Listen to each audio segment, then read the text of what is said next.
Ocoee approves a new 3-story mixed-use building. The city of Winter Garden gets ready for Small Business Saturday. This weekend is the Challenge 22 Veteran Suicide Awareness Walk.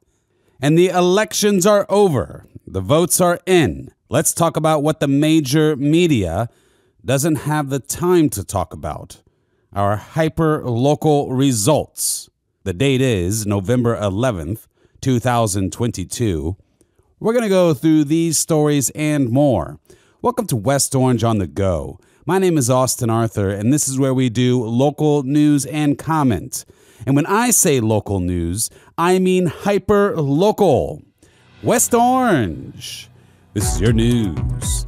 We begin in 10 seconds. You're listening to West Orange on the Go. Brought to you by the West Orange Times and Observer. Hosted by Austin Arthur. West Orange on the Go. The Ocoee City Commission approved 3-1 an amendment to the Ocoee Landings project that paves the way for a new 3-story, over 51,000 square foot, mixed-use building.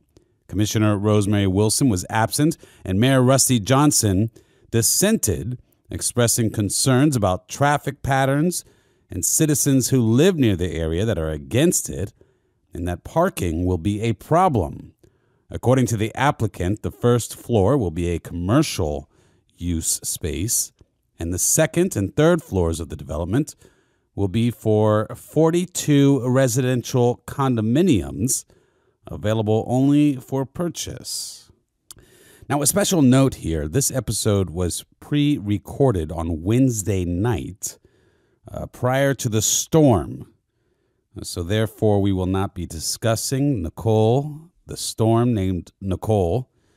And I do hope everyone stays safe and that this thing passes with ease. All right, let's get to the next story.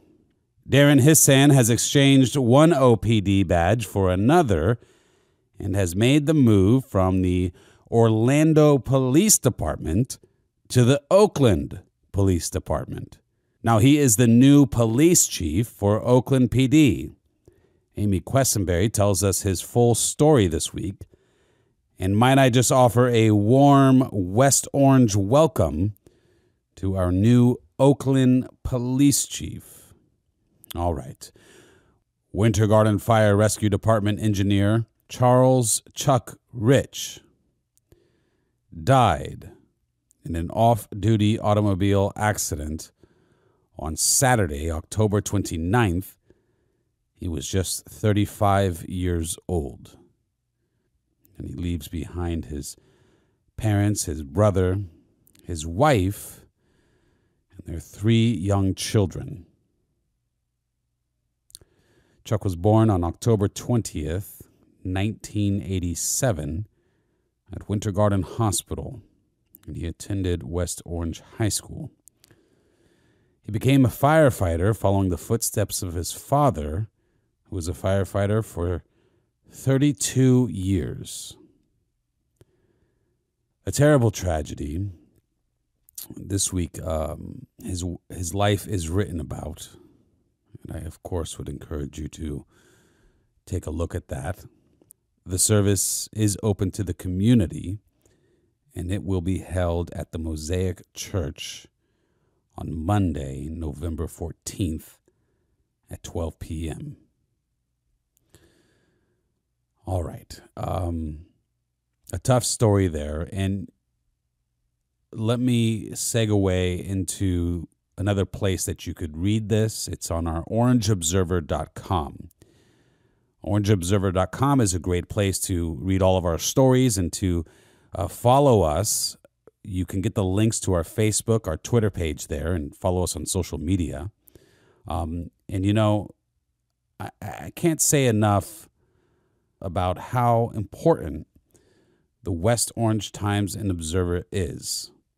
They deliver us stories like this that, you know, papers like the Orlando Sentinel won't deliver. And, you know, for that, I don't even blame them, at least not for that. You know, this is hyper local. So I encourage you to support the Orange Observer. Been doing this for a long time, over 117 years now. And, it's just a really beautiful thing to have a community paper. Okay. Nationally observed Small Business Saturday is on November 26th, and it is a great day to show support to our local businesses. Combine shopping local with holiday fun by attending the Small Business Saturday Sidewalk Sale in historic downtown Winter Garden. The day-long event on the 26th provides special savings in festive surroundings. Now, I want you to visit downtownwg.com for all the details.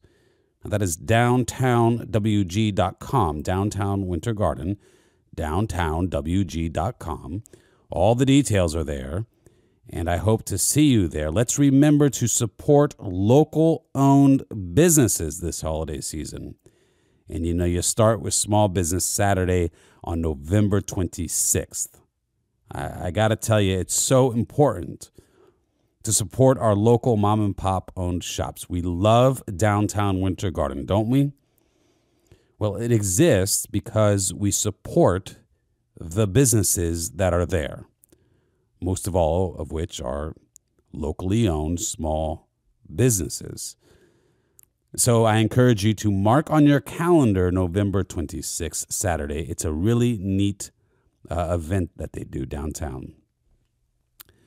All right, and speaking of downtown Winter Garden, the great downtown Winter Garden, in this week's paper, there is a huge spread on the Challenge 22 event, which is held downtown Winter Garden.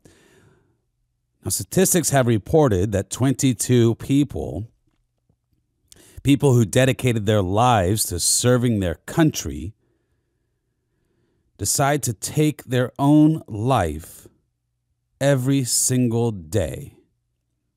22 people, grandfathers, fathers, mothers, daughters, sons, spouses, friends.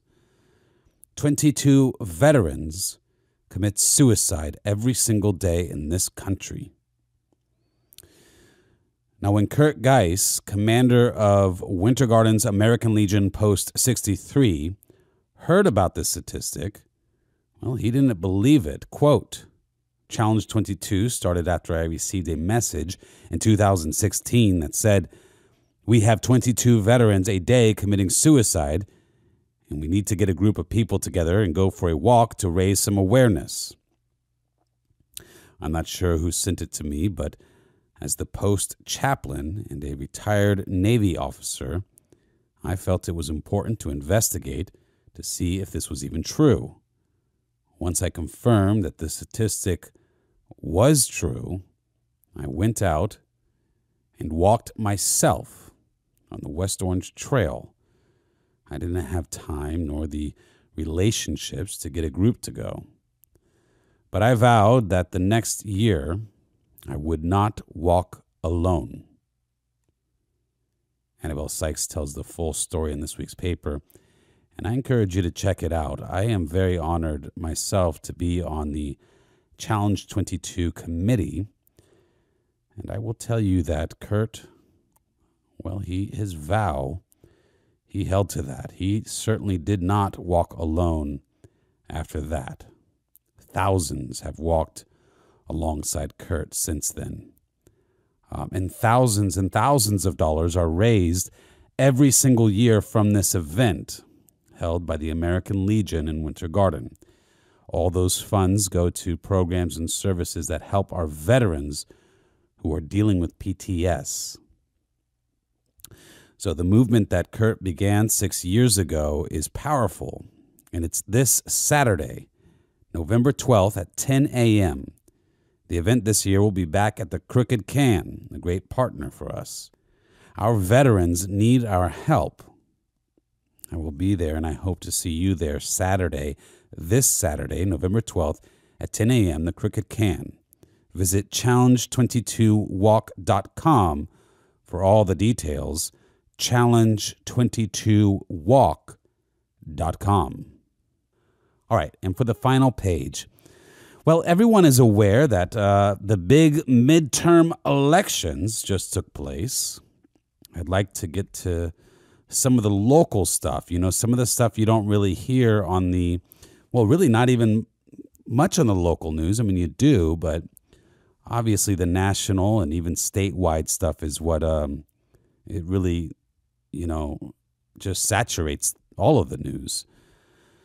So, if you want that, you got a Fox News or MSNBC, whichever is your cup of tea. But for us, we will focus on Hyperlocal. So for state representative in West Orange County, our state rep, after 10 years of a Democrat control in District 45, it will now be held by a Republican, Carolina Amnesty, who defeated Democrat Ali Braswell, capturing 54.3% of that vote. Now, also representing parts of West Orange is District 39 within the new districting lines, and that is really a lot of the north side of Winter Garden. Well, Republican Doug Bankson will be the state rep, and that will be my state rep as I am in North Winter Garden. For Orange County School Board, the two seats up for election on Tuesday, one was District 2, and the winner was Maria Salamanca, and a powerful upset in District 3 for the school board. That is Alicia Farrant. She is the winner. Now, I say a powerful upset because she was quite the underdog candidate when she first entered this race. She didn't make the necessary 50% plus, to pull through in the August election, because if she had won 50% plus, she would have been the victorious winner. But they had a runoff, and now she is going to be on the school board. She's a parents' rights advocate, and I think that she will provide a stark contrast to some on the school board. So let me just say it shall be interesting to watch the new dynamic of the upcoming school board. So you might want to stay tuned to watch that one. All right, let's go on to Orange County Commission and their two ballot initiatives. Rent control. This measure would cap rent increases to 5%, or the rate of inflation.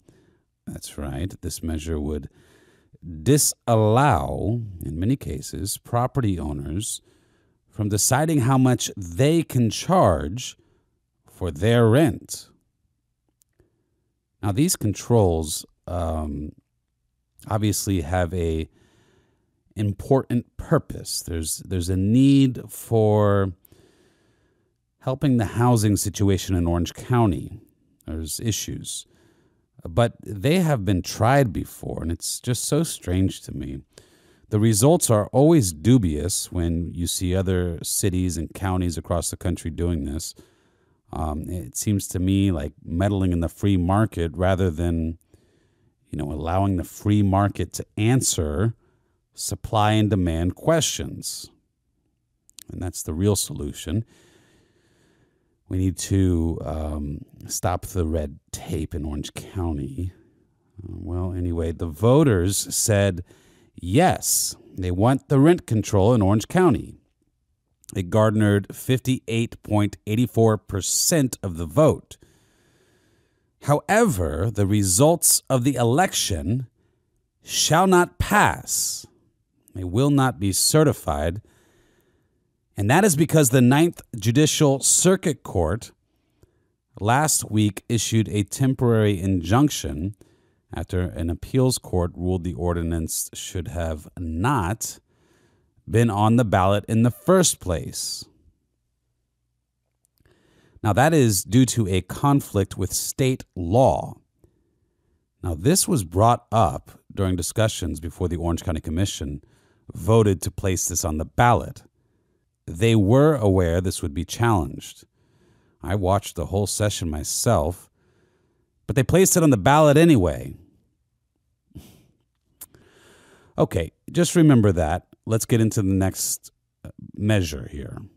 Now, despite years of campaigning by Orange County Mayor Jerry Dimmings to garner support for a 1-cent transportation sales tax, county residents ultimately voted down the measure. The referendum, which would have raised an estimated $600 million per year, failed substantially. It garnered just 41.5% of the vote. Now, I explained why this was a needed solution last week to a major problem in Orange County. I explained why this is not the Dimmings tax, that 50% of the tax is consumed by tourists, why mayors, Republican and Democrat, former Republican commissioners, were for the measure. There is a looming and current crisis in Orange County regarding our roads, our highways, the traffic, and other transit concerns. Now, don't even get me started on the Sunrail. It's going to get worse. There's a huge debt that Orange County and other counties and other partners will have to incur very soon. We don't have the budget for it. But alas, with bipartisan support, the answer from the voters was a powerful no. Oakland Mayor Kathy Stark said, quote, "The failure of the transportation sales tax will impact the town of Oakland and limit our opportunities to extend Link's service to Oakland. This will also impact the quality of life, and not just the town of Oakland, but all Orange County. I am disappointed that this failed." Windermere Mayor Jim O'Brien said that he hopes the referendum would come back before the voters again in the future. Winter Garden Mayor John Reese said he believes voters still had too many questions regarding how the tax would benefit them. He said that, quote, "We let the voters decide." And I think in talking with people here in West Orange County and Winter Garden, they had a lot of questions. What roads would be impacted in Orange County, or what specific projects could be taking place in our local area, end quote. Ocoee Mayor Rusty Johnson said the outcome reflects the will of the people. Quote, "The citizens didn't pass it, so that's the way it is. We, Ocoee, could have used it." Okay, so let me just leave you with a little bit of my own thought on this. I think the simple fact is that the Orange County Commission, our elected leaders, failed to convince voters that they can trust them with another $600 million a year. It's simple. The funds are needed. Everyone knows the serious issues we have with traffic. Our roads, our highways, they need work. We are one of the fastest growing counties in the country, and we have no real budget to properly address the serious concerns which nearly all residents share. You know, they just didn't feel comfortable in trusting the Orange County Commission with these funds. Now, that is even when Republicans and Democrats, ones that were familiar with the issue, agreed that it was the right path. The voters still said no. They said we don't trust them. In its current form, the Orange County Commission is a failing body.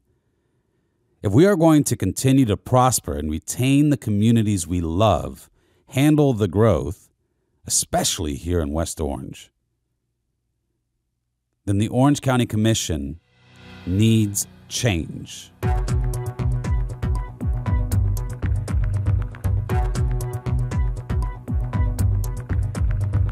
This has been Austin Arthur with the West Orange Times and Observer. And until next week, have a happy and blessed weekend. West Orange on the Go is brought to you by the West Orange Times and Observer. Hosted by Austin Arthur. West Orange on the Go.